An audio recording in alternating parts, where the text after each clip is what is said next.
زي ما حضراتكم كده شفتوا في العنوان، ده آخر فيديو على القناة، ولكن الرسالة دي مش موجهة لكل متابعين قناة أبو ملك، موجهة لمتابعين معينين بيتابعوا قناة أبو ملك عشان محتوى معين، وهو محتوى الربح من الإنترنت. أنا هنا بوجه رسالة لحضراتكم. أنا على القناة بقدم شروحات لليوتيوب والنجاح على اليوتيوب، وشروحات لجوجل أدسنس وبلوجر ومنتجات جوجل بشكل عام. أما محتوى الربح من الإنترنت فأنا هتوقف عن إنشاء المحتوى ده على القناة الحالية. القناة اللي حضرتك بتشوف عليها الفيديو ده مش هيبقى عليها محتوى تاني للربح من الإنترنت، ولكن محتوى الربح من الانترنت هيكون على القناة التانية اللي تم انشائها مخصوصا لحضراتكم، هتكون موجودة في وصف الفيديو في اول تعليق مثبت. مش هينفع نكمل ربح من الانترنت على القناة دي، لان معظم المهتمين بيها هم اصحاب قنوات اليوتيوب واصحاب المواقع وجوجل ادسنس اللي مهتمين بالربح من منتجات جوجل.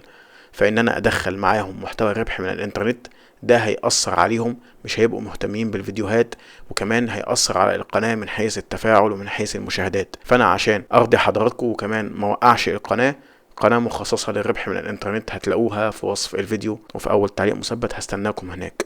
ولو أنت مهتم بالربح من اليوتيوب وإنشاء المواقع، فمكان حضرتك هنا هتلاقي عليه كل الفيديوهات اللي تهمك تتعلم منها ازاي تربح من اليوتيوب وجوجل ادسنس، وازاي تعمل مدونه تربطها مع ادسنس وتكسب منها. مش عايز اطول على حضراتكم، هي مجرد رساله وتوجيه لحضراتكم عشان لو انت مهتم بالربح من الانترنت فمكانك في القناه اللي في الوصف. شكرا لكم، والسلام عليكم ورحمه الله وبركاته.